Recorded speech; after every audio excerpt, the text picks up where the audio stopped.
Ya está, vamos a empezar entonces. Bueno, este es un tema bastante apasionante, me gusta mucho el tema de sífilis ocular. Vamos a empezar definiendo esta enfermedad. Es una enfermedad infecciosa causada por una espiroqueta, que es el Treponema pallidum.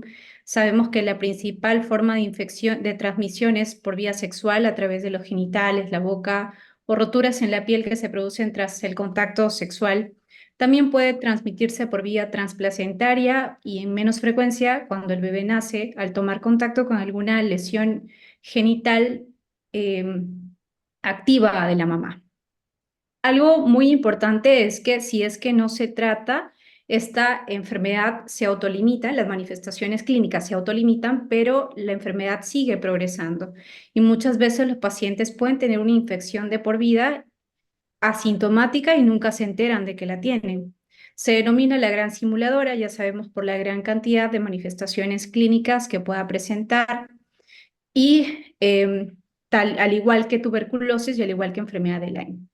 Uno de los factores de riesgo más importante para desarrollar sífilis ocular es la coinfección con VIH. Todo paciente con sífilis, en este caso sífilis ocular, siempre solicitar prueba de VIH. De hecho, hemos visto pacientes que han llegado únicamente con manifestaciones clínicas oftalmológicas y allí recién le hemos hecho el diagnóstico de esta enfermedad. Hay que recordar también la alta asociación entre la sífilis ocular y la afectación del sistema nervioso central. De hecho, se ha visto que el 30% de pacientes que tienen neurosífilis y VIH van a tener afectación ocular. Entonces, siempre debemos descartar ante un paciente con sífilis ocular la presencia de neurosífilis y viceversa. Algunos datos de epidemiología: la incidencia es de 12 millones de nuevos casos por año. Recordar que es más frecuente en países en desarrollo.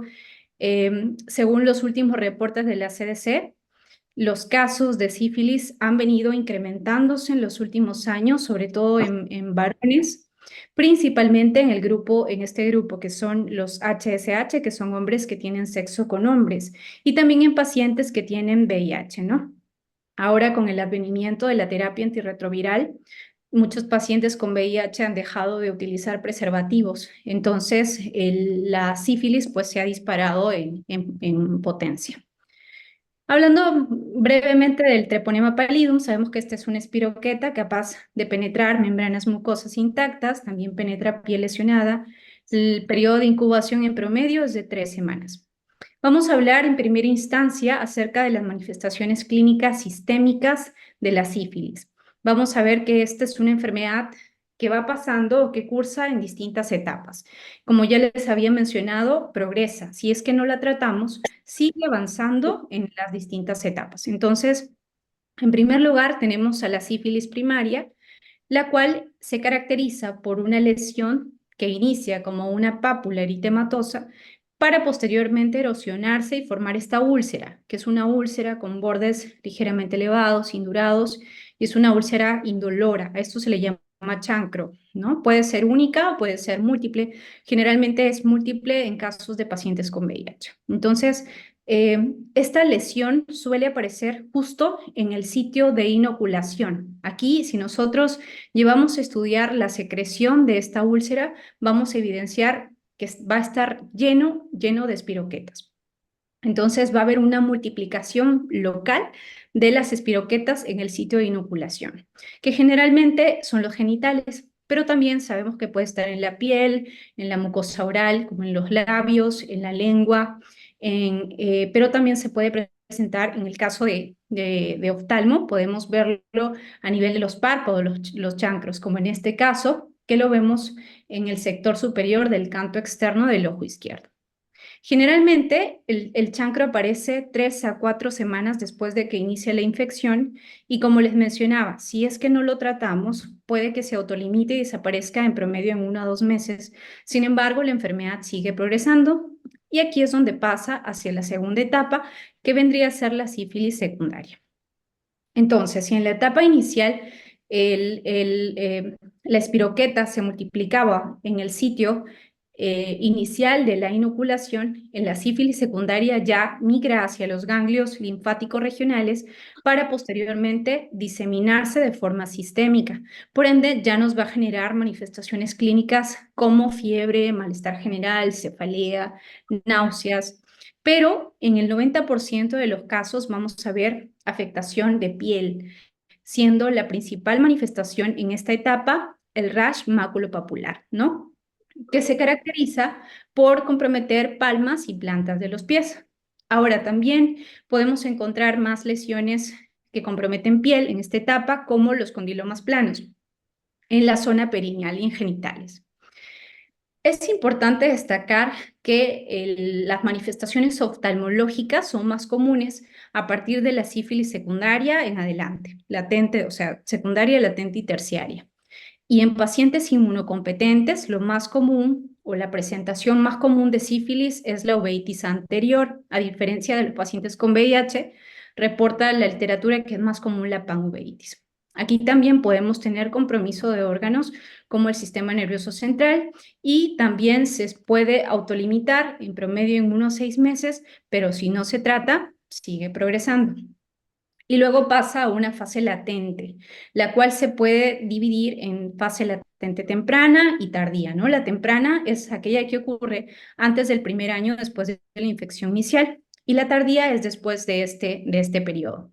Aquí clínicamente el paciente ya no va a tener manifestaciones, o sea, ya no va a tener ninguna molestia y pues los treponemas van a estar aislados en el hígado o en el vaso, tranquilos, por ende el paciente ya no contagia y ni se entera muchas veces que tiene la infección. La única forma de poder hacer el diagnóstico en esta etapa es con pruebas serológicas. Sin embargo, se ha visto que algunos de estos treponemas en hígado y vaso pueden despertarse en algún momento, pueden empezar a replicarse y por ende generar una diseminación, evolucionando el paciente hacia una sífilis terciaria, como se ve en el 30% de estos pacientes. La sífilis terciaria ya nos va a producir compromiso neurológico, también compromiso del sistema cardiovascular y también hay un tipo de sífilis terciaria benigna, siendo la característica clínica más común la goma sifilítica, ¿no? Que se va a presentar en cualquier parte de nuestro cuerpo, principalmente en la piel, en las mucosas y en el caso de los ojos podemos encontrarlo en el iris y también en la coroides. Hay que recordar que la neurosífilis podemos evidenciar la pupila de Argyll-Robertson, que viene a ser la manifestación neurooftalmológica más común en esta enfermedad. En relación ya a las manifestaciones clínicas oculares, pues vamos a ver que la sífilis primaria generalmente no tiene compromiso ocular. Cuando está presente, lo más característico es la presencia de chancro, ¿no? Que puede estar en párpado y en conjuntiva. En cambio, como veremos, la sífilis secundaria y la sífilis terciaria nos puede ocasionar muchos cuadros inflamatorios, nos puede afectar cualquier estructura del ojo. Es importante mencionar que muchas veces los pacientes con manifestaciones oculares o con sífilis ocular ya no van a tener manifestaciones clínicas sistémicas de sífilis. Esto es importante porque generalmente el compromiso oftalmológico inicia 6 meses después de la infección inicial. Entonces, cuando el paciente ya está saliendo de un rash maculopapular, o sea, ya está acabando la sífilis secundaria, ¿no? Entonces puede que el paciente no tenga ninguna clínica sistémica. En relación a la sífilis secundaria y la sífilis terciaria, las manifestaciones clínicas son muy parecidas. Vamos a ver que puede haber compromiso palpebral, presentando blefaritis, madarosis. De hecho, esta es una de las formas muy características de sífilis, la pérdida de pestañas, conjuntivitis, que puede ser de tipo cicatricial, simulando un tracoma. También estos pacientes pueden presentar nódulos en el iris. La rociola sifilítica.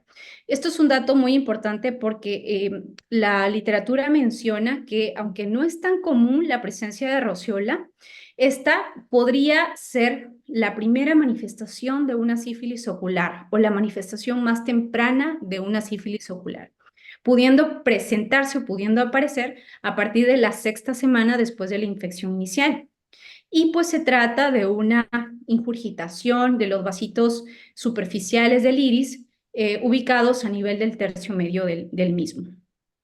Entonces, aparte, como ya les mencionaba, estos pacientes pueden presentar uveitis, de hecho es la manifestación más común en pacientes inmunocompetentes. También puede haber compromiso del sistema del segmento posterior, presentando vitreitis, pseudoretinosis pigmentaria, de lo cual ya vamos a hablar más adelante, neuroretinitis.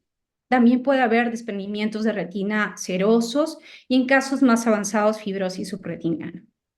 En el caso de la sífilis terciaria, pues aquí vemos una larga lista de posibles afectaciones que puede tener, afectación ocular que puede ocasionar, pero algunos datos importantes que debemos resaltar. La afectación corneal más común en esta fase es la queratitis intersticial, que cuando es adquirida generalmente es unilateral. También vamos a hablar un poquito de ella. La afectación orbitaria más común en la sífilis terciaria es la periostitis bilateral del hueso orbitario. Uveitis anterior, que es lo más común en general, yo les había comentado, y una de las formas más características de presentación de sífilis, tanto en pacientes inmunocompetentes como con compromiso del sistema inmunológico, es la corioretinitis placoide posterior sifilítica aguda, de la cual también vamos a hablar después. Brevemente, la uveitis anterior sifilítica se caracteriza por ser, puede ser granulomatosa o no granulomatosa, lo más común es que sí sea granulomatosa, con todo lo que implica la misma, es decir, con depósitos retroqueráticos gruesos en grasa de carnero, con presencia de nódulos en el iris, generalmente es bilateral, generalmente cursa con celularidad en vitro anterior, puede estar acompañada también de otras manifestaciones como roceola sifilítica y queratitis intersticial. Y esta es una de las uveitis que podría incrementar la presión intraocular. Otra de las formas de presentación es la queratitis intersticial, ¿no? Que viene a ser esta inflamación del estroma corneal. Es una inflamación crónica y progresiva que va a ocasionar en algún punto la formación de neovasos, los cuales pueden comprometer casi toda la superficie de la córnea, y una vez que resuelven quedan como vasos fantasma o vasos exangües, ¿no? Y si comprometen el eje visual, pues pueden afectar de forma importante la visión. Vamos a tener que la queratitis intersticial se habla mucho de un mecanismo inmunomediado, que es el que lo va a producir, y es más común en sífilis congénita, pero también puede presentarse en sífilis adquirida. De hecho, las diferencias es que en la congénita suele ser bilateral, en la adquirida suele ser más unilateral y se presenta de forma más característica en la fase latente tardía y en la terciaria, sobre todo en la latente tardía. Recordemos que la primera causa de queratitis intersticial activa es herpes y la primera causa de queratitis intersticial inactiva viene a ser sífilis, ¿ok? Bueno, hay otros signos también clínicos de sífilis congénita, como los dientes de Hutchinson que vemos en la imagen. Mucho se habla acerca del mecanismo, el mecanismo de la fisiopatología de la queratitis intersticial. Y pues se ha visto que cuando a estos pacientes se les indica únicamente terapia con antibióticos, con penicilina, no logran mejorar el cuadro inflamatorio de la córnea. Sin embargo, responden bastante bien a los corticoides y en algunos estudios incluso se habla del uso de inmunomoduladores, como ciclosporina y tacrolimus, ¿no? Entonces, esto refuerza más de que el mecanismo que ocasiona la queratitis intersticial está más ocasionado por una respuesta inflamatoria inmunológica, más que por una respuesta propia de la espiroqueta. Por ejemplo, este es el caso de una niña de 5 años con una queratitis intersticial secundaria a una sífilis congénita. Estuvo recibiendo corticoides tópicos, pero se empezó a elevar la presión intraocular, por lo cual iniciaron terapia con tacrolimus y pues el cuadro inflamatorio de la córnea resolvió bastante bien, sin ningún tipo de recurrencia tras los 3 años después del seguimiento. Incluso algunos autores hablan de terapia inmunomoduladora sistémica con ciclosporina oral, mencionando que este medicamento podría reducir las recurrencias del cuadro, ¿no? En relación a las uveitis posteriores, vemos que en realidad sífilis puede ocasionar de todo, pero lo que está resaltado en morado, digamos que es como lo más característico y justo es de lo que vamos a hablar ahora, ¿no? De lo cual nos vamos a explayar un poquito más. Tenemos a la corioretinitis placoide posterior sifilítica aguda, que es una de las formas clínicas más características de sífilis ocular. Clínicamente se va a evidenciar unas lesiones tipo placas amarillentas, únicas, que van a estar localizadas generalmente en la zona macular, a diferencia del AMPI, que por ejemplo son lesiones múltiples, ¿no? ¿Y qué es lo que va a pasar aquí? Lo que ocurre es que el treponema llega hacia, por circulación sanguínea, llega hacia la coroides, luego reacciona con anticuerpos, haciendo que se produzca un mecanismo de vasooclusión ocasionando isquemia y también comprometiendo al epitelio pigmentario de la retina subyacente, alterando su metabolismo. Y de forma secundaria también puede ocasionar daño en la retina externa, dañando los fotorreceptores, ¿no? Entonces, clínicamente se ve así como les mencionaba. Los exámenes de imagen también nos van a servir mucho para hacer el diagnóstico, como por ejemplo la angiografía con fluoresceína, donde vamos a ver una hiperfluorescencia que aparece desde las fases tempranas, justo por la afección de la coroides. En este caso también hay afectación de la papila, así que también esta va a hiperfluorescer. En el verde indocianina sabemos que ocurre todo lo contrario, más bien vamos a ver imágenes hipocianescentes, ya que se une pues los autoanticuerpos con el treponema y ocasiona que la molécula de indocianina no llegue hacia esa zona, pues, ¿no? Entonces no lo vamos a ver hipocianescentes, más bien en la imagen.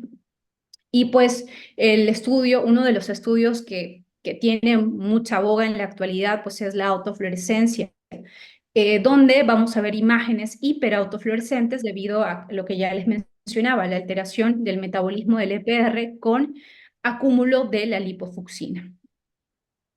La OCT es justo uno de los estudios, digamos, el gol estándar para poder tanto hacer el diagnóstico y también el seguimiento de estos pacientes. Como les mencionaba, hay una afectación del EPR que en este estudio se va a evidenciar como unas lesiones nodulares hiperreflectantes, ¿no? En algunas ocasiones puede estar acompañada de fluido subretiniano. Y vean ustedes, justo la placoide posterior es una de las formas de sífilis ocular que responde bastante bien al tratamiento y que a pesar de que se afecta la mácula, estos pacientes tienen buen pronóstico visual. Increíblemente, bueno, es el mismo paciente, cómo es que prácticamente aparenta como si no hubiera tenido nada después del tratamiento, y vean cómo en la OCT estas lesiones nodulares del PR terminan por desaparecer después de la terapia, ¿no? Algunas fotografías de pacientes con placoide posterior que hemos tenido en Conde de Valenciana. De hecho, de los pacientes que vimos, la mayoría eran placoides, la mayoría de los casos de sífilis. Por ahí tuvimos algunas panuveitis y casi todos tenían VIH, ¿no? Entonces vemos cómo la imagen multimodal nos sirve mucho para poder hacer el diagnóstico de esta enfermedad. Acá tenemos la lesión placoide amarillenta a nivel de la mácula con algo de hiperfluorescencia del disco, de hiperemia del disco óptico. En la autofluorescencia podemos evidenciar la placa hiperautofluorescente a nivel macular correspondiente con la lesión debido a la alteración del metabolismo del EPR, y la fluorangiografía también nos permitía evidenciar algún compromiso vascular. Bueno, vemos la hiperfluorescencia que, bueno, empezaba desde las fases más tempranas, desde la fase coroidea, y también vemos hiperfluorescencia del disco óptico. Ese es el otro ojo donde se evidenciaba un poco más de vitreitis, se evidenciaba también la lesión placoidea macular, hiperfluorescencia del disco. Por acá tenía su desgarrito que estaba bordeado con láser. Y pues los exámenes de imagen nos revelan más de lo mismo. Incluso la fluorangiografía nos permitía ver también compromiso vascular en este paciente. Al igual que la queratitis intersticial, se indaga mucho acerca de cuál es el mecanismo fisiopatológico que ocasiona una placoidea posterior. Entonces, aunque se habla mucho de que esta es altamente característica, o sea, un paciente, en pacientes con VIH, o sea, tenemos un paciente con VIH con placoidea, es sífilis. Sin embargo, también se ha visto pues, que en pacientes inmunocompetentes puede presentarse y algunos han reportado que se puede resolver espontáneamente. Entonces, también se cree que hay un mecanismo inmunológico de base que tiene mucho que ver en la fisiopatogenia y algunos autores han mencionado incluso el éxito en el tratamiento de la placoidea con terapia inmunomoduladora como metotrexate. La realidad es que, bueno, en los casos que hemos tenido, los pacientes han respondido bastante bien con la penicilina intravenosa, algunos también con corticoides, y no hemos tenido necesidad de llegar a terapia inmunomoduladora. Y la verdad es que van bastante bien. Otras formas de presentación clínica de sífilis ocular es la retinitis puntata interna, que también es altamente característica de sífilis. Vamos a ver estos focos de retinitis redondeados, múltiples, que van a tener un foco de vitreitis adyacente a la lesión.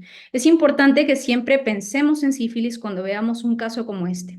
Recuerdo que tuvimos el caso de un paciente que tenía diabetes mal controlada, tenía una infección urinaria, y cursó con una disminución súbita de la visión bilateral y justo tenía un fondo de ojo muy parecido a este y era bilateral. Pensamos de inicio, por el tipo de lesiones, que podía tratarse de una endofta endógena, por estas lesiones tipo perladas. Sin embargo, al solicitar la serología para sífilis salió positiva, era una puntata interna y respondió bastante bien al tratamiento intravenoso. Luego también pueden presentar estos pacientes vasculitis retiniana, pueden afectar tanto arterias como venas. En este caso vemos una flebitis. También los pacientes pueden cursar con arteritis de Kyrie o angitis en rama escarchada, ¿no? Otra de las manifestaciones que también debemos tener en mente que pueden presentar los pacientes con sífilis es la pseudoretinosis pigmentaria. En realidad es difícil poderlo diferenciar de una retinosis pigmentaria verdadera, ¿no? Pero hay algunas pistas que nos deberían obligar a poder descartar una infección cuando tengamos un cuadro clínico parecido. Por ejemplo, si es que vemos que estos pacientes tienen inicio de una retinitis pigmentosa tardíamente o de aparición brusca, ¿no? Entonces, en esos casos, como en el caso de este paciente, el caso que reportan aquí, que era un paciente de 53 años, que empezó con mictalopia y disminución progresiva de la visión por 3 años, entonces, en este caso, obligatoriamente se solicitó serología para esta entidad siendo positiva. Algo muy importante también, por ejemplo, en este paciente, cuando se le hizo la serología para sífilis, el BDRL era negativo y el FTA era positivo, ¿no? Entonces, ¿esto qué quiere decir? Resulta, vamos a hablar un poco de eso en la parte de diagnóstico, que esta enfermedad, esta forma de presentación de sífilis ocular es más común en la fase latente, cuando la serología o las pruebas no treponémicas ya se están negativizando, ¿no? Ya están disminuyendo su titulación o negativizándose. Entonces, en esos puede que tengamos un paciente con un BDRL negativo y un FTA-BS positivo con un cuadro de sífilis ocular activo y hay que tratarlo de todas maneras. Las lesiones son similares a la retinitis pigmentosa real, con estas lesiones hiperpigmentadas tipo espículas óseas. Generalmente la retinitis pigmentosa verdadera pues inicia a nivel periférico, esta puede estar difusa también a nivel de retina ecuatorial. La autofluorescencia nos sirve mucho para poder evidenciar estas zonas de hiperautofluorescentes. Resulta que aquí también ocurre un mecanismo muy similar a lo que pasaba en la placoide posterior, o sea, treponema viaja por vía sanguínea a nivel de la coroides, altera EPR y también puede llegar a penetrar a la retina externa afectando a los fotorreceptores, ¿no? Y cuando afecta a fotorreceptores, estos se destruyen, se libera lipofucsina y como el mecanismo el metabolismo, perdón, del EPR está alterado, entonces en la hiperautofluorescencia, en la autofluorescencia se va a ver una lesión hiperautofluorescente. Doctora Marita, le recordamos el tiempo, le vamos a dar 3 minutos más. Gracias. Ok. Ok, bueno, vamos avanzando. Entonces, otra de las formas más severas de la enfermedad es la retinitis necrotizante. Es muy importante diferenciarla de la herpética. Hay características clínicas que nos permiten diferenciarla. Por ejemplo, esta puede empezar a nivel de polo, a diferencia de la herpética que inicia a nivel periférico. Y la vitreitis acá en la sífilis es más difusa, a diferencia de la herpética que suele iniciar a nivel de polo y después distribuirse la vitreitis. Hablamos de la vitreitis. Después se distribuye hacia toda la periferia de la retina. Esto es pre y post-tratamiento. Post-tratamiento también estas retinitis necrotizantes pueden simular una retinosis pigmentaria. En pacientes con VIH, uno de los aspectos más importantes es que siempre debemos descartar neurosífilis. A diferencia de los inmunocompetentes, aquí la panuveitis es la manifestación ocular más común y algo importante es que el fenotipo de sífilis ocular en pacientes con VIH también nos habla acerca del estado inmunológico del paciente, siendo la placoidea posterior más común en pacientes que tienen un recuento de CD4 más de 400, mientras que en pacientes que tienen recuento de CD4 menor a 100, por ejemplo, lo podemos encontrar en una retinitis necrotizante, ¿no? El diagnóstico es muy importante realizar pruebas serológicas. Hablando ya en términos generales, para tratar de avanzar, las pruebas no treponémicas nos sirven sobre todo para valorar actividad de la enfermedad y eficacia del tratamiento. Sin embargo, hay que recordar que estas se positivizan a partir de la tercera semana y como ya les mencionaba, a partir del sexto mes en adelante tienden a disminuir la titulación hasta el punto de negativizarse. Entonces, podemos tener un paciente con sífilis latente, sífilis secundaria, perdón, latente y una terciaria con BDRL negativo, ¿no? Entonces, aquí es donde viene a tallar la importancia de las pruebas treponémicas, que según la CDC, en realidad ahora utilizamos el esquema reverso. En primera instancia, solicitamos pruebas treponémicas. Si esta sale positiva, recién una no treponémica. Si esta sale positiva, pues definitivamente es el diagnóstico. Y la CDC recomienda que si sale negativa, entonces hay que solicitar una segunda prueba treponémica, lo cual pues no se ajusta tanto en la realidad por los costos, ¿no? Ahí hay que equilibrar un poco la clínica del paciente, hay que ir evaluando a cada paciente.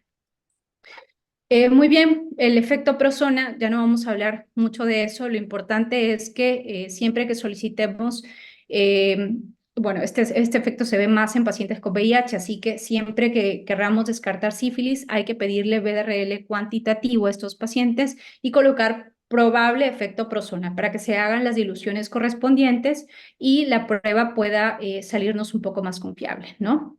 Aquí están los falsos positivos de ambos exámenes treponémicos y no treponémicos. Tratamiento similar a la neurosífilis con penicilina intravenosa por 10 a 14 días a dosis altísimas de 18 a 24 millones de unidades por día, con opción de posteriormente colocar inyecciones intramusculares semanalmente por 3 semanas. En pacientes alérgicos puede utilizar ceftriaxona o desensibilizarlo, ¿no?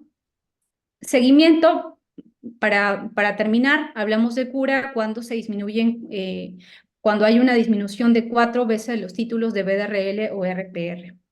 Y bueno, como una opción terapéutica opcional, no tengo experiencia en esto, pero algunos estudios hablan acerca del uso de ceftazidima intravítrea, ¿no? Que se puede emplear en el transcurso de pacientes que se vayan que sean alérgicos a penicilina y que tengan que desensibilizarse, o estos pacientes donde ya se les dio de todo, antibiótico intravenoso, esteroide y el cuadro inflamatorio persiste.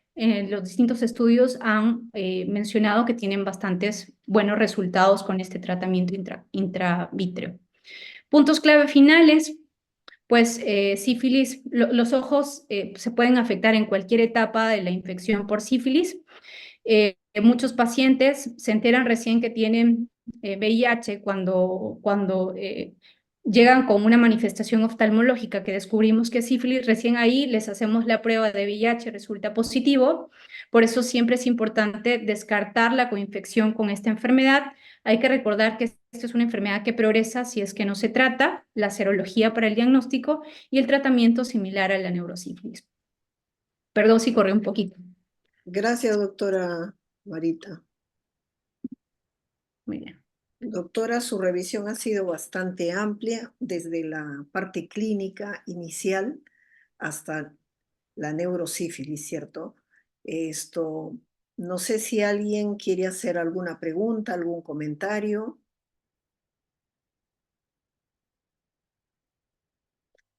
Para comenzar, yo le haría una pregunta, doctora. Si yo tengo un paciente con sífilis y VIH, ¿qué espero encontrar? ¿Qué diferencia hay al que solo tiene sífilis y no tiene neurosífilis o no tiene VIH? ¿Cómo tendríamos que manejar? ¿Qué tendríamos que buscar? ¿Y qué comentario nos puede hacer? Bueno, en pacientes también depende mucho del nivel de CD4 que tenga el paciente con VIH, ¿no? Porque generalmente si los CD4 están muy bajos, va a ser un paciente que no tenga mucha inflamación, muchos signos inflamatorios, ¿no? Podemos ver una placoidea sin mucha vitreitis. Sin embargo, en pacientes inmunocompetentes sí vamos a ver más reacción inflamatoria.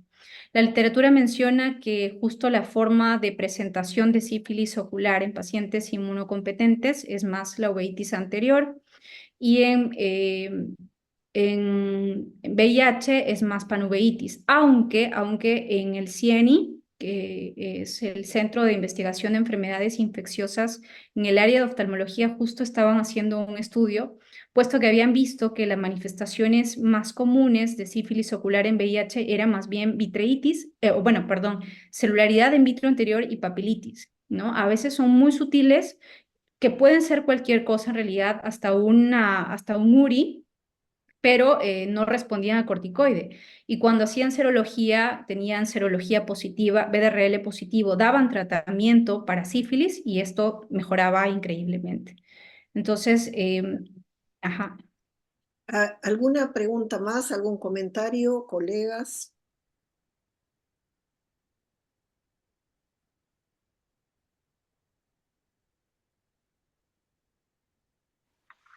Eh, Iván. bueno, tener en cuenta nomás lo que mencionó la doctora en cuanto a la serología, porque como pueden haber visto en el PowerPoint, hay bastantes reacciones, falsos positivos, ¿no?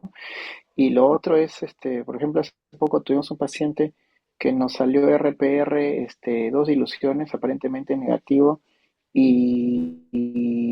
pero el cuadro era muy, muy, muy sugerente y estamos descartándolo y hace 2 o 3 semanas repetimos el examen y nos salió RPR más de 500, ¿no? Por alguna razón que que desconocemos todavía el laboratorio nos ha demorado tanto con el FTA, al parecer por falta de reactivo o algo, así que siempre tener en cuenta con el tema de la serología. Ahora, lo que yo te quería preguntar, me parece, el tratamiento que mencionaste con cestosferina intravitrio es básicamente quimioterapia coadyuvante, ¿no es cierto? Sí, Para sí, terapia. lo sistémico, ¿no? Sí, Dirigido solo para la uveitis, ¿verdad?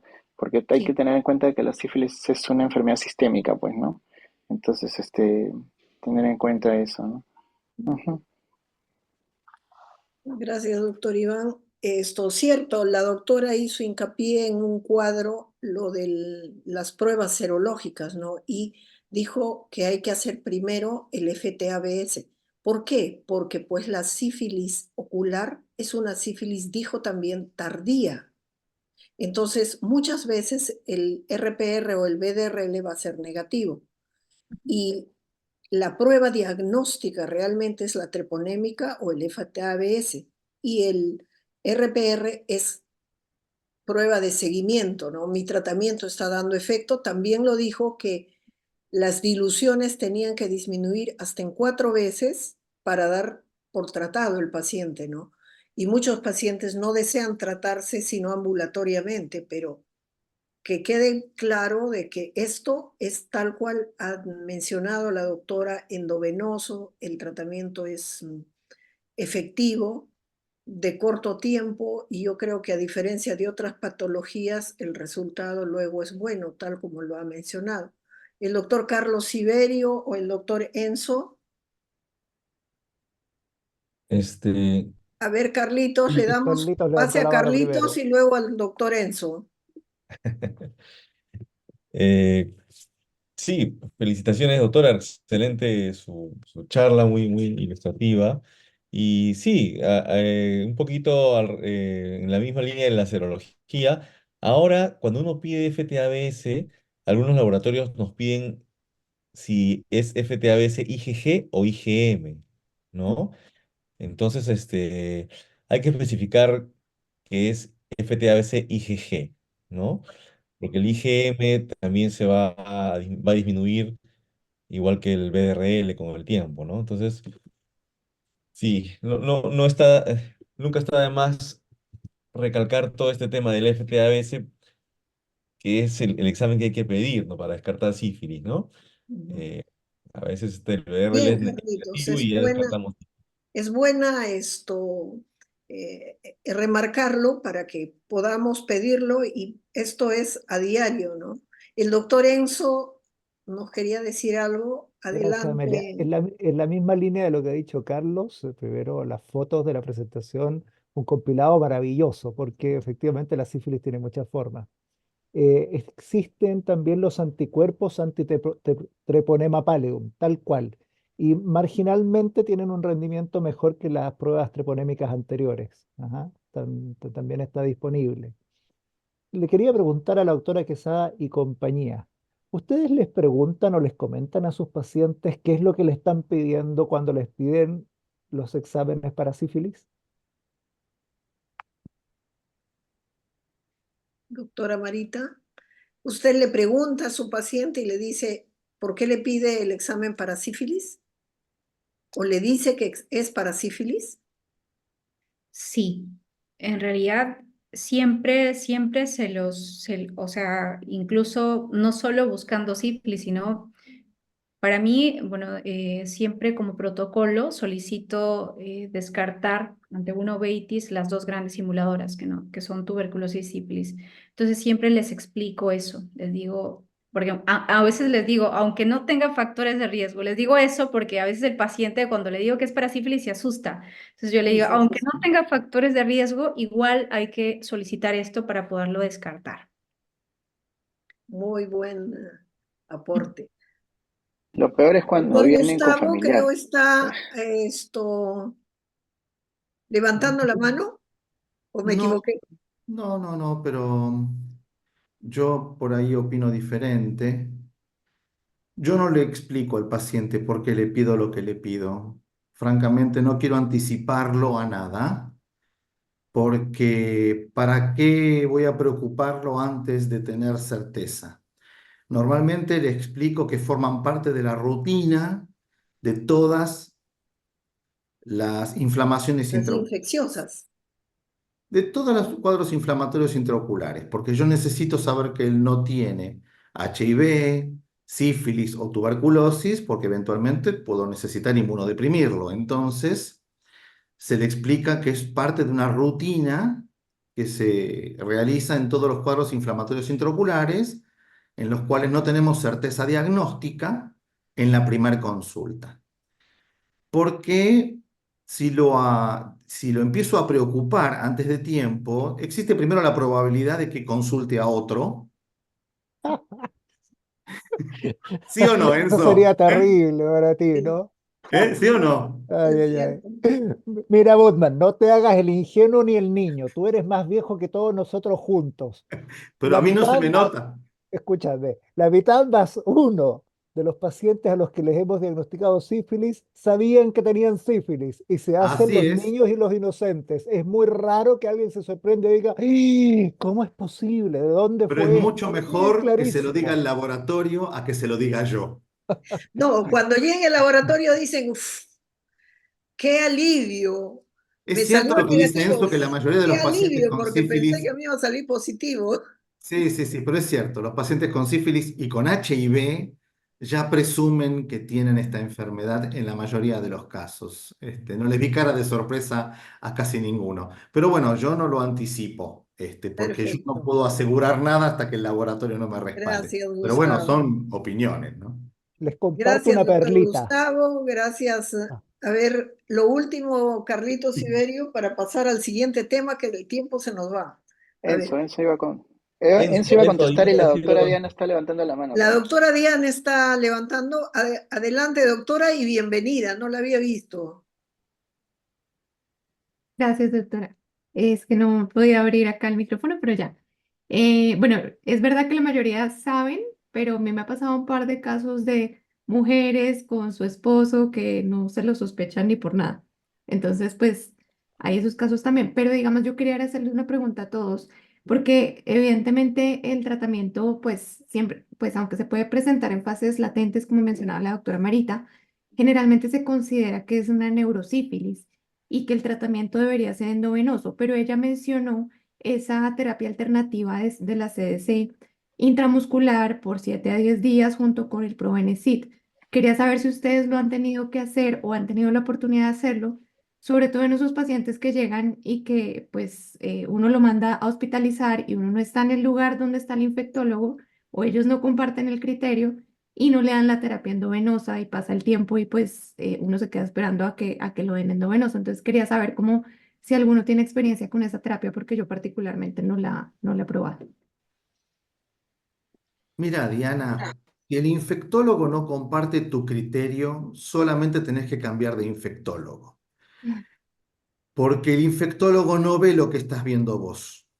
Es que a veces hay infectólogos, o sea, hay veces que llegan de otras partes del país y llegan acá y Por pues supuesto, pero vos, pasa. como vos sabés cuál es el diagnóstico y vos sabés cuál es el tratamiento y el infectólogo no, tenés que compartir el caso con un infectólogo que esté dispuesto a esta relación interdisciplinaria imposible de evadir.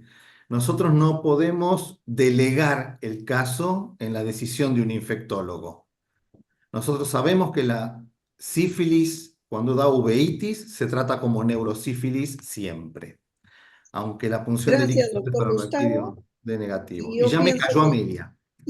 no, no, no callé, sino estoy mirando el reloj y en aras del tiempo, yo creo que todos vamos por ese mismo camino de convencer al paciente que el tratamiento es corto, es efectivo y no va a tener recaídas.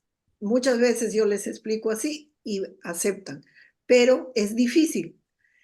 Entonces, muchísimas gracias, doctora Marita. Excelente exposición, la felicito. Y ahora voy a dar pase a la doctora Angélica Hoyos, R3 del Hospital Nacional Arzobispo Loaiza de Lima, y nos va a presentar un caso clínico interesante. Adelante, doctora Angelita. Buenas noches, ¿se logra ver bien mi pantalla? Sí, perfecto. Ponlo en presentación, modo presentación. Ya, listo. Adelante, Angelita. Buenas noches con todos los presentes. Bueno, continuando con lo programado para esta noche, voy a hablarles un caso clínico de una uveitis infecciosa. Es un caso que se presentó recientemente en nuestro hospital, en el Hospital Loaiza. Y a ver, vamos a comenzar. Es un paciente varón de 78 años, de raza mestiza, que ingresa a nuestro hospital el 27 del mes pasado. Como antecedentes personales, se le encontró a su ingreso una hipertensión arterial. Como antecedentes oftalmológicos, ya tenía el diagnóstico de catarata en ambos ojos y niega diplopia o alguna desviación ocular. En cuanto a los antecedentes familiares, ningún antecedente contributorio. En la enfermedad actual tiene un inicio insidioso, un curso progresivo y a su ingreso ya tenía 15 días. 15 días antes del ingreso, él refiere a un edema en el párpado superior derecho que se acompañó de una vesícula con un leve dolor. Él se medicó con paracetamol y con eso calmó aparentemente los síntomas. 5 días antes de su ingreso, el paciente presenta fiebre, un valor de 38,5 grados, ya tiene múltiples vesículas en el párpado superior y en la región frontal derecha. Refiere incremento del dolor, eritema y le era un poco imposible elevar el párpado y disminuye la agudeza visual, por lo cual acude a una evaluación oftalmológica. Le evalúan, le diagnostican herpes y le empiezan un tratamiento con aciclovir, 200 miligramos 2 veces al día más un ungüento ocular. El paciente ingresa al hospital por una sensación de alza térmica incremento del dolor, imposibilidad para aperturar el ojo derecho, una ptosis y una desviación temporal del ojo. Refiere leve al inicio. Entonces nosotros lo evaluamos, el ojo derecho tenía una agudeza visual de cuentadedos a 20 centímetros, el párpado presentaba un edema y se notaban las cicatrices, tiene un pterigion nasal grado 1, la esclera presentaba eritema, a nivel de la córnea precipitados retroqueráticos, la cámara anterior era amplia, pero tenía ya signos de inflamación, celularidad y flare. El cristalino no era evaluable porque la pupila se encontraba en una seclusión pupilar. En cuanto a la presión ocular, estaba en 8 milímetros de mercurio. Se intentó verlo de la gonioscopía, pero a pesar del anestésico, el paciente presentaba mucha molestia e incomodidad. En cuanto a los movimientos oculares, presenta dificultad en algunos de ellos y en la posición primaria de la mirada vamos a encontrar una exotropia. Y el fondo de ojo es no evaluable. En cuanto al ojo izquierdo, la agudeza visual era 20-100. Presentaba ya una catarata y la presión intraocular estaba en 14 milímetros de mercurio. El fondo de ojo y el resto del examen oftalmológico se encontraba dentro de los valores normales. Esto de acá es la fotografía clínica que pudimos obtener del paciente. Como podemos ver en la parte frontal ya se notan las cicatrices de las vesículas que él tuvo, que también comprometen el párpado superior, pero no se evidencia afectación a nivel de la zona de la nariz.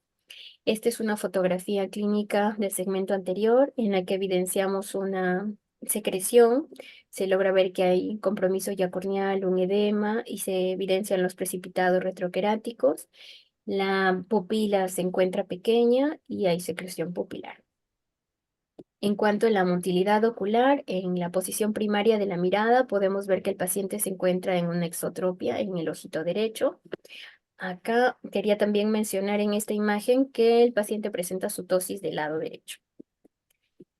Entonces, consideramos una uveitis de ojo derecho por virus varicela zoster y una paresia del tercer paracraneal. En los exámenes auxiliares se solicitó un hemograma, el cual salió dentro de parámetros normales, el PCR levemente elevado, la creatinina para solicitarle una tomografía con contraste y descartar que la parálisis del tercer par craneal no sea por otra causa, una ecografía ocular porque no se logró realizar el examen del fondo de ojo y para cuantificar IgG e IgM de herpes virus. El tratamiento se le inició a ciclovir 800 miligramos 5 veces al día, prednisona una gota cada 2 horas, atropina una gota cada 8 horas y hialuronato de sodio.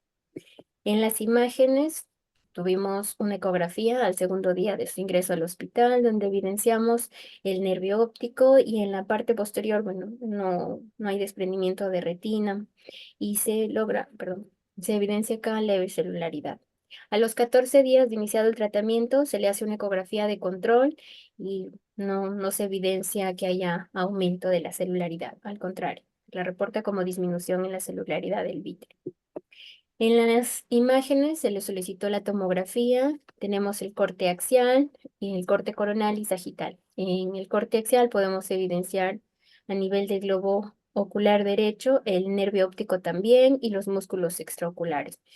En cuanto a los músculos, no se evidencia ninguna afectación o que algo se encuentre fuera de lo normal como para descartar, ¿no? Se descarta que hubiera ya una miositis, que se ve mejor en este corte coronal. Se le hizo un seguimiento a los 18 días de su hospitalización. El paciente empieza a presentar una mejoría en cuanto a lo que es la ptosis en el ojito derecho y a la desviación del globo ocular. Entonces estamos ante un caso de un paciente con un herpes zóster oftálmico. Se considera un herpes zóster cuando hay una reactivación de una infección latente por el virus de varicela zóster que se suele guardar o mantener en los ganglios sensoriales. Cuando esta reactivación se produce a nivel del trigémino de la rama de V1, se considera ya un herpes zóster oftálmico, que igual es posterior a la reactivación. Puede presentarse como en esta imagen, donde hay vesículas sin llegar a afectar la zona de la nariz, o como en esta imagen, donde vemos que ya hay afectación en la zona de la nariz, que sería un signo de Hutchinson, que nos debe hacer sospechar que ya hay una afectación ocular. El herpes zóster oftálmico va a tener una incidencia conforme va incrementándose la edad porque se relaciona con la disminución de la inmunidad. Se ha reportado más en pacientes mujeres y el herpes zóster oftálmico se reporta en una incidencia de 4 a 20%. De estos pacientes que tienen herpes zóster oftálmico, entre el 40 al 60% van a desarrollar uveitis. El diagnóstico es un diagnóstico clínico, suele tener afectación unilateral, puede presentarse con o sin queratitis. Nuestro paciente pues no presentó queratitis. El tiempo de aparición suele ser entre la segunda y la cuarta semana, que coincide con nuestro paciente en la segunda semana, y puede estar asociado o no a hipertensión ocular, la cual se produce por inflamación de la malla trabecular. Nuestro paciente no presentó hipertensión ocular. El dolor suele ser un dolor ocular intenso, pueden presentarse con precipitados retroqueráticos, signos de inflamación en la cámara anterior, como vemos en esta imagen, y también puede presentarse con secuelas tardías como una atrofia del iris, ¿no? Esto no lo presentó nuestro paciente. Lo interesante de nuestro caso viene a ser que presenta una de las complicaciones que es de complicaciones raras que se asocia con parálisis de los pares craneales, ¿no? Es rara porque se suele presentar entre el 2,9 hasta en algunos reportes como el 13%. De los 3 pares craneales que se pueden afectar, el que principalmente se afecta es el tercer par craneal en un 47%, seguido del sexto par y finalmente del cuarto. Esta se suele resolver, según manifiesta la literatura, en los primeros 6 meses. En cuanto a cómo es que llega a afectar el virus de varicela zoster directamente a estos nervios motores, sí es todavía controversial, pero existen 3 hipótesis. La primera es que genere un efecto citotóxico directo en el del propio virus sobre el tejido neural y genere una desmielinización.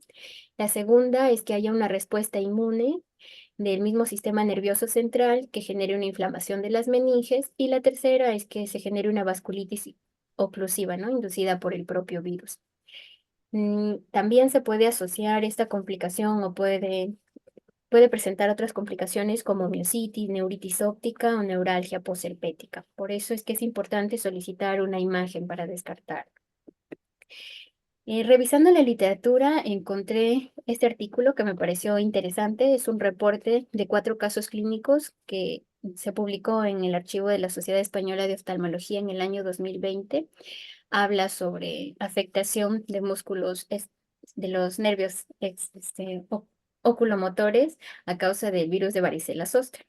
De los 4 casos, 2 de ellos tuvieron afectación del tercer par craneal y solo uno de ellos reportó queratoveitis, ¿no? Ellos indican que es importante solicitar imágenes para descartar otras patologías y el tratamiento sigue siendo aciclovir a la dosis de 800 miligramos 5 veces al día. Si es que ya hay afectación ocular o afectación de un par craneal, te recomiendan que podría iniciarse por vía endovenosa. Como forma de prevención, recomiendan la vacuna. En España son 2 dosis, la primera entre los 12 y 15 meses y la segunda entre los 4 a 6 años. Bueno, en nuestro medio la vacuna de varicela ya se ingresó y es a partir del primer año. Bueno, eso es lo que tenía para compartir con ustedes esta noche. No sé si... Muchas gracias, Angelita. Muy interesante tu caso. Pediríamos a los colegas que hagan Amelia, si me alguna permites. pregunta, algún comentario. Doctor Guillermo, adelante.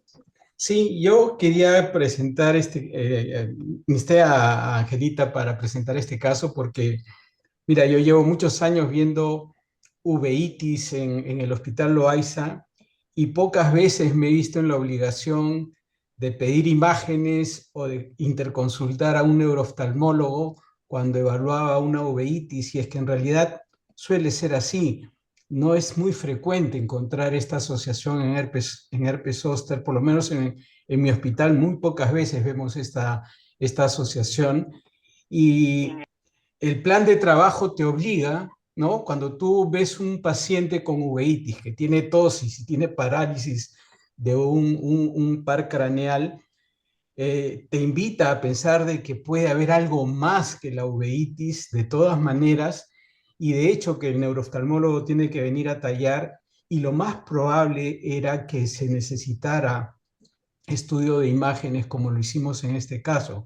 La razón principal era porque el diagnóstico diferencial de una paresia, de una parálisis del tercer nervio craneal, siempre hace pensar en muchas otras opciones, muchas de ellas se alejan de la posibilidad de estar asociadas a una uveitis.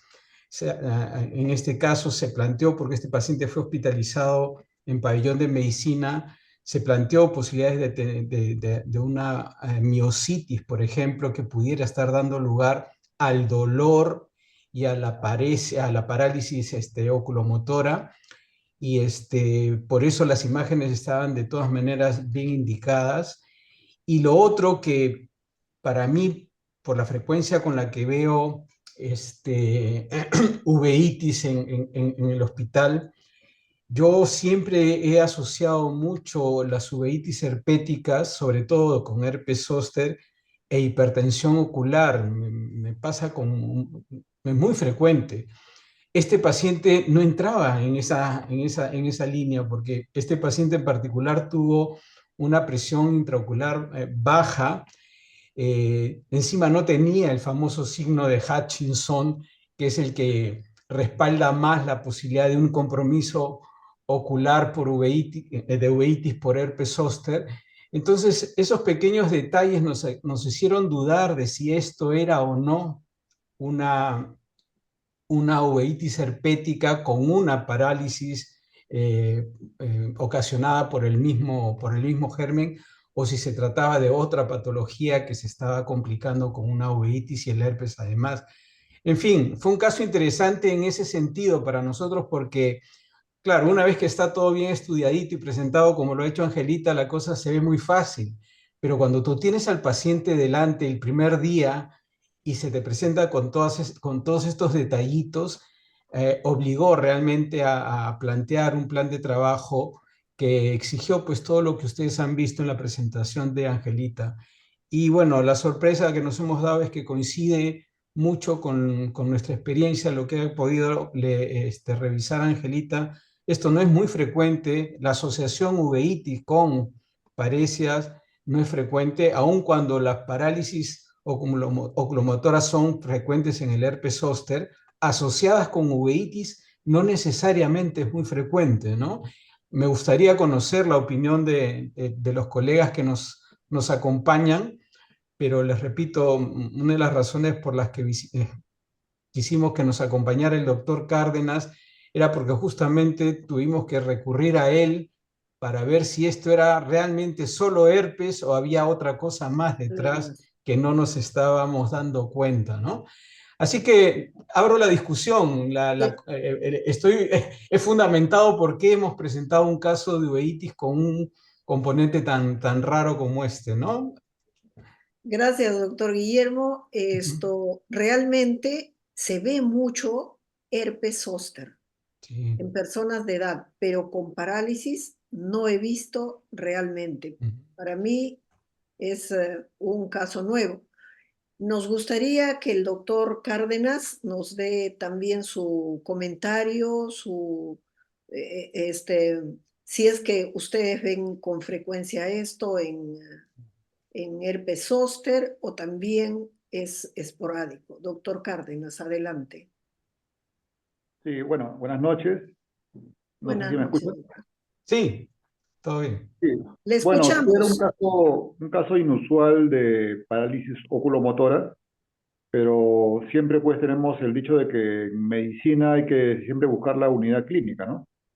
Y sí, por casualidad recientemente había visto otra paciente con herpes zóster sin uveitis, pero que sí había tenido parálisis oculomotora, ¿no? Pero ya había estado en forma de secuela.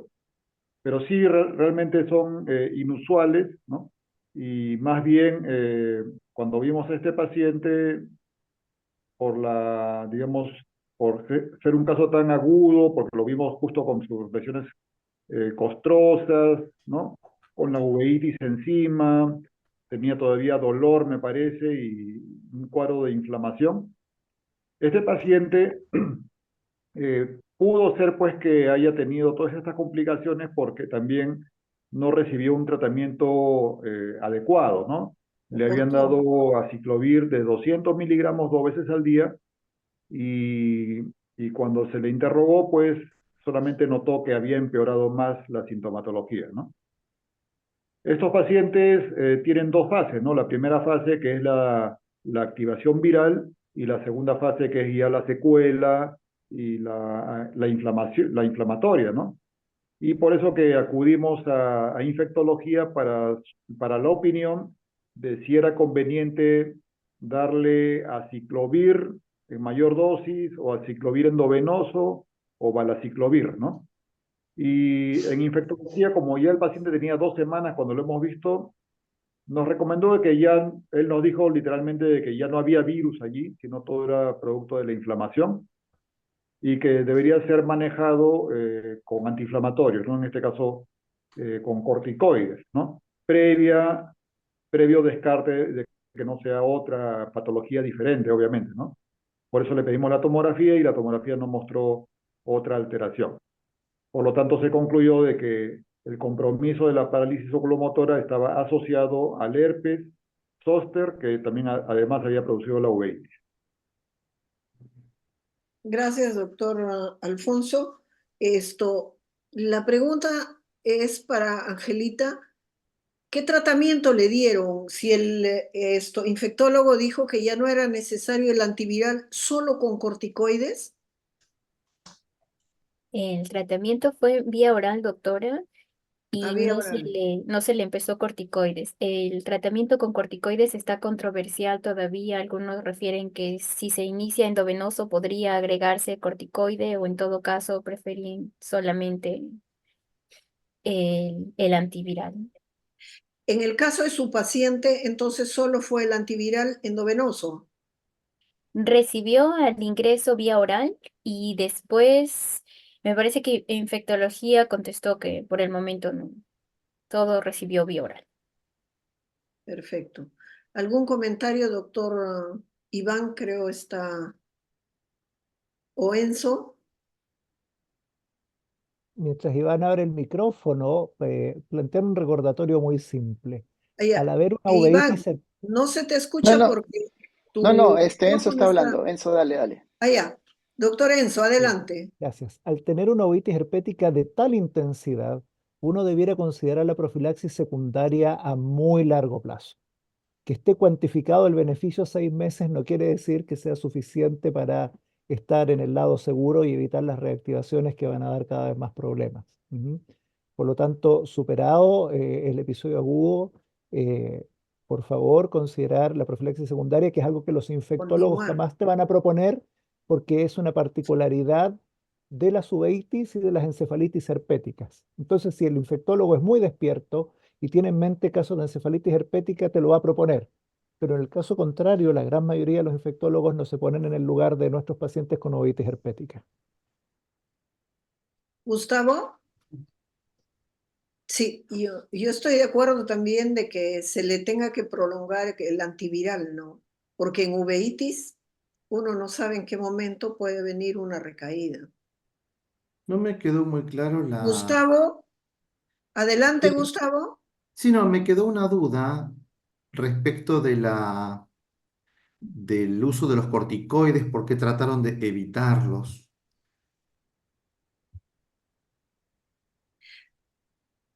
Angelita, lo que el doctor está preguntando es, ¿le dieron corticoides a este paciente en No. alguna dosis? Yo No. entendí que tópico le dieron, Ah, pero sí, tópico sí, sistémico, pero no recibió sistémico. Infectología, al final dejó el antiviral vía oral y no se le empezó sistémico. Y como el endovenoso del corticoide no se le empezó. Y el ni paciente aún oral, así ni presentó, endoveno, o ni sistémico, ni solo el tópico recibió, el el tópico. corticoide tópico, no se le empezó sistémico. ¿Algún comentario, doctor Alfonso Cárdenas? ¿Quería decir algo? A Amelia, ver, yo quería Guillermo. hacer una intervención Ya, Una de las razones adelante. por las cuales infectología ya no quiso añadir corticoides al tratamiento pensando en el compromiso del oculomotor, fue por la mejoría inusual que se vio en este paciente. Este paciente, poco tiempo después de haber empezado el antiviral y conforme regresionó su problema cutáneo, el problema de la tosis y de la motilidad ocular mejoró sustancialmente, y esto es algo que se describe en herpes zóster cuando hay compromiso de oculomotores. El tratamiento exclusivo antiviral es bastante efectivo para esto. Lo que pasa es que eso no necesariamente va cuando tienes además una uveitis, y ahí es donde entra la discusión a la que se refería Angelita, ¿no? Yo sí he visto en otros casos, en este en particular no lo hicimos, pero en uveitis por herpes, en uveitis por toxoplasmosis, en uveitis en realidad de cualquier etiología infecciosa que ya está controlada con antibióticos, siempre agregamos corticoides, a pesar de que nos digan que no. Ahí, por ejemplo, sí hemos tenido algunas veces discusiones con los clínicos cuando ven que el problema sistémico ya está bastante bien controlado. Ellos no ven el ojo y nosotros vemos que en el ojo sí hay vitreitis, sí hay compromiso todavía, y sabemos que las gotas no son suficientes. Nosotros solemos continuar con corticoides a pesar de la no recomendación, porque nosotros interconsultamos a medicina para ver. Este caso no era un caso nuestro, sino era un caso de medicina al que se interconsultó a oftalmología. Este paciente estaba hospitalizado y se hospitalizó por el herpes además. Ujú. Entonces, el tratamiento del herpes estaba a cargo del equipo de medicina interna que lo hospitalizó. Nosotros fuimos recomendando el tratamiento ocular, que es más o menos como manejamos a los pacientes hospitalizados aquí. Generalmente nosotros no tenemos camas de hospitalización como oftalmólogos. Cuando hay un paciente que necesita, desde el punto de vista de oftalmología, ser hospitalizado, se habla con medicina y ellos los internan, pero sí nos dejan a nosotros el tratamiento. Le pasa mucho al doctor Cárdenas cuando hospitaliza a sus pacientes con neuropatías ópticas que requieren tratamiento de pulsos, por ejemplo. En este caso no fue así. En este caso se hospitalizó el paciente en medicina, fuimos interconsultados y fuimos evaluando al paciente conforme fue evolucionando en su hospitalización. Por lo tanto, el tratamiento corticoide no era una opción nuestra, sino era una opción para el equipo de medicina que manejaba al paciente, ¿no? Gracias, doctor. Carlitos, ¿querías participar? Sí, sí, A doctora. ver, Comentar adelante. un poquito en la línea de lo que nos comentaba Enzo Castiglione, ¿no? O sea, estos pacientes, en realidad, cuando uno recibe un paciente con herpes zóster oftálmico con el compromiso dérmico inicialmente, uno a veces lo interconsultan para ver si el ojo tiene algún compromiso y muchas veces no tiene nada. Pero una vez que se cubre el cuadro dérmico, muchos de estos pacientes pueden tener compromiso de queratitis o uveitis después de varias semanas, una vez que ya pasó el cuadro térmico. Entonces no hay que abandonar al paciente. El oftalmólogo tiene que hacer un seguimiento a estos pacientes por lo menos unos 2 o 3 meses después de que ya pasó el cuadro para comprobar de que no hay un compromiso ocular, ¿no? Hay muchos pacientes que tienen el cuadro y regresan después de un tiempo con una queratitis intensa, ya con vasos, con lípidos ahí en la córnea que les pueden bajar la visión, y eso se ha podido prevenir con corticoides y con tratamiento antiviral profiláctico, ¿no? Entonces, eh, eso es una cosa que quería comentar. Lo otro, no sé, una pregunta para nuestros amigos que nos acompañan, para todos los doctores. En algún momento escuché que habían especialistas por ejemplo, en estos cuadros recurrentes de queratitis, ¿no? O de escleritis, etcétera, en pacientes que ya habían recibido tratamiento con aciclovir completo, ¿no? Algunos colegas lo tratan solamente con corticoides, ¿no? Solamente con gotas o con prednisona si fuera el caso. No sé qué opinan ustedes. ¿Les dan tratamiento con aciclovir paralelamente en estos casos de crónicos con recurrencias o solamente les dan corticoides sin, Solamente corticoides. ¿perdón? Corticoide Solamente tópico. corticoides. Si Solo el corticoides. compromiso es del segmento anterior, solamente corticoides crónicos, porque sabemos que la uveitis anterior posterpética es crónica, así que Ujú, siempre que cortemos los corticoides va a reactivar. Por lo ujú, menos el paciente tiene que mantenerse con una gota por día, a veces 3 veces a la semana alcanza, pero nunca podemos suspenderlos del todo. Lo que evita la reagudización en el segmento anterior es el corticoide. Yo particularmente los únicos casos que dejo con profilaxis crónica sistémica son aquellos pacientes que han tenido necrosis retinal aguda y que es ojo único, y en ese caso ni siquiera está totalmente probado que sirva, pero bueno, le dejamos una profilaxis crónica. Riesgo. Pero en el segmento anterior, solamente las gotas, solamente las gotas.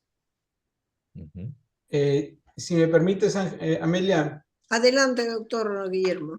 he leído que hay una corriente muy, muy grande por el uso de las vacunas para herpes. Se está usando mucho en Norteamérica. Aquí he visto en algunos laboratorios que ya están también Implementando. usándolas. La pregunta es, ¿no? Si esto en realidad habrá tenido la posibilidad de probar mejor eficacia que el tratamiento profiláctico crónico, porque yo creo que lo hacen con esa intención, ¿no? Vacunar de herpes para evitar recurrencias también es un objetivo terapéutico de estas vacunas que se ponen.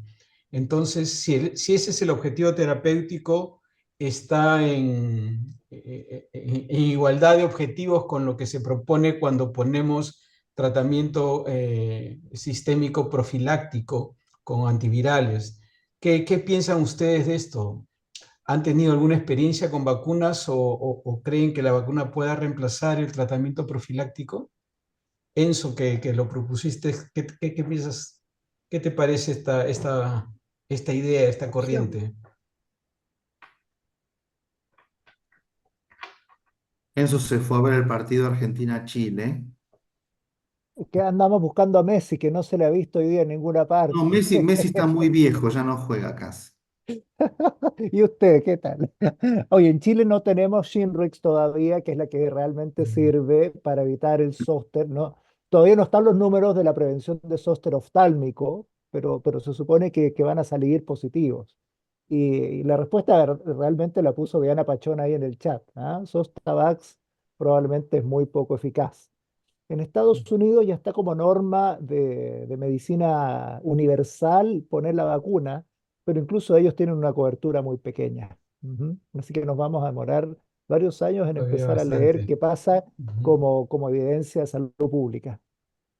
De Yo creo que acuerdo. por otra Ujú. parte, si uno puede evitar la reagudización simplemente con una gotita por día, costo-beneficio, riesgo-beneficio, la verdad gana la gotita. Las vacunas son costosas, pueden tener efectos adversos, son bastante nuevas, no se sabe cómo funcionan del todo. Creo que si vamos a lo seguro, económico, barato y bonito, con una gotita por día o día alterno, creo que exponemos muy poco al paciente, exponemos nada al paciente, porque eso no genera ningún efecto adverso, ni glaucoma, ni catarata, nada, porque es solo una gota por día o día alterno. Y si lo ponemos en una balanza contra la vacuna, yo como paciente, si yo lo fuera, me parece que no elegiría la vacuna por ahora. Prednisolona, Gustavo, porque ya tienen diflupregnato también, creo, ¿no? Podemos usar prednisolona acetato al 1% o Mm, difluprednato, pero a veces alcanza con prednisolona al 0,5%, que también son fórmulas que tenemos nosotros en Argentina en el mercado. Así que yo tengo muchos pacientes con una gota de prednisolona acetato al 1% lunes, miércoles y viernes por años. Pero no pueden suspender. Suspenden y enseguida reactivan. Es porque no le das aciclovir, pues.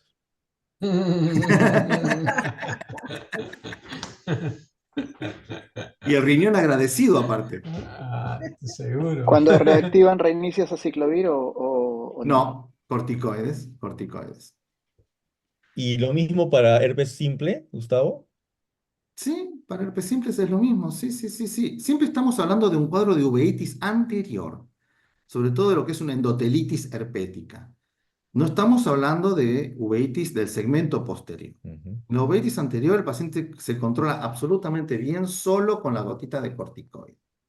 Tampoco estamos hablando de uveitis que comprometen severamente la córnea, ¿no? Aquellos que tienen la queratopatía herpética necrotizante, que genera anestesia corneal, eso no.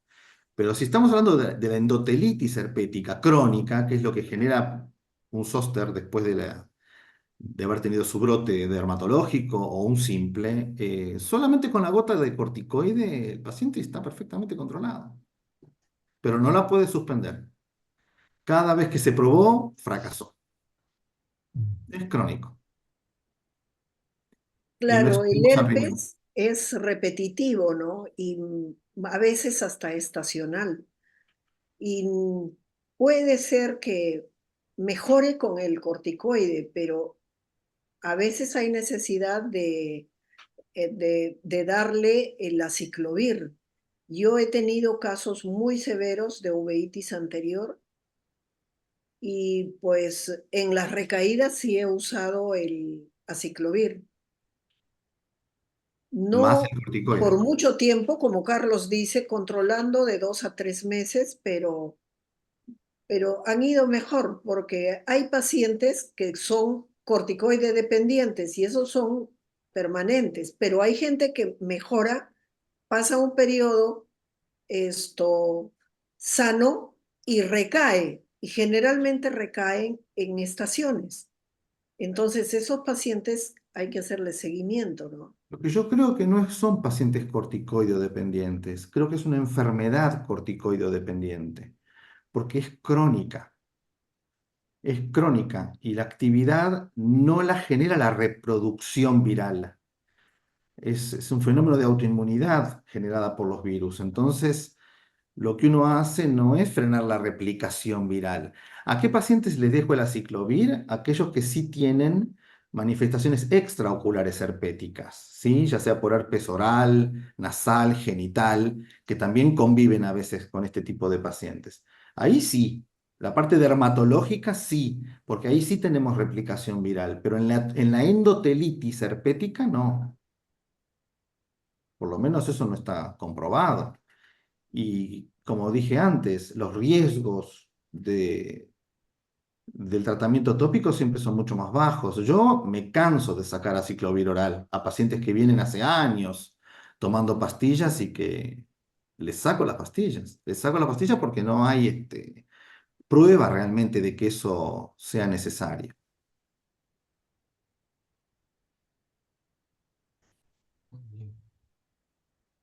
¿Algún comentario más? La doctora Diana,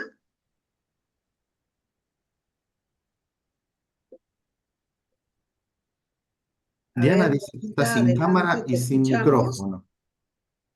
Tu micrófono Parece que tiene un problema.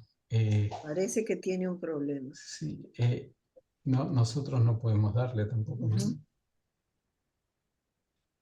Si no le dan al micrófono, la cámara, tiene algún problema. Gustavo, tú creo que estás de coanfitrión. Por ¿Cómo? ahí te vi. No te entiendo. Creo que te pusieron de coanfitrión Ah, al yo no inicio. entiendo. No entiendo esa parte, ni sé cómo fijarme. Ya Budman fue. no la deja hablar. Ahí está, ya, Ahí ya está. Sabe está. que te va a Ahí decir está que la doctora miente. Diana, Ahí está, ahí tranquila. está. Yo tampoco sé cómo funciona porque me decía algo del anfitrión, pero a mí la experiencia me ha enseñado lo que está diciendo el doctor Goodman. Yo realmente era muy, o sea, siempre dejaba el aciclovir oral para esas creatuveitis herpéticas y ya con los años me he ido dando cuenta que igual me hacen recaídas y pues que efectivamente son corticodependientes, entonces sí, sí lo manejo así últimamente. Perfecto, gracias, doctora. Sí. ¿Algún comentario más? Ahí regresó Enzo, no sé qué nos quiere decir.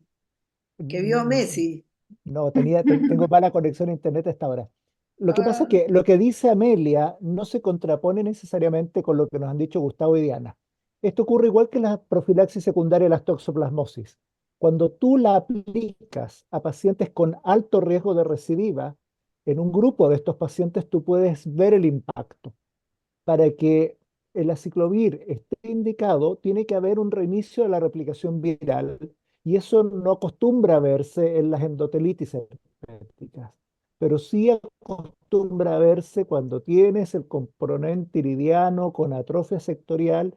Hay pacientes que las reactivaciones, la atrofia sectorial les avanza y que en general son pacientes que tienen alteraciones secundarias de la inmunidad, pacientes VIH positivo con recuentos bajos de CD4, aunque estén en tratamiento, pacientes diabéticos deteriorados o pacientes muy añosos pueden tener episodios de replicación viral a futuro en sus uveitis. En esos pacientes, como el que mencionaba Amelia, tú sí notas una diferencia cuando agregas el aciclovir, porque el periodo intercrisis sin aciclovir comienza a acortarse y los pacientes llegan a la misma conclusión, pero efectivamente son pocos.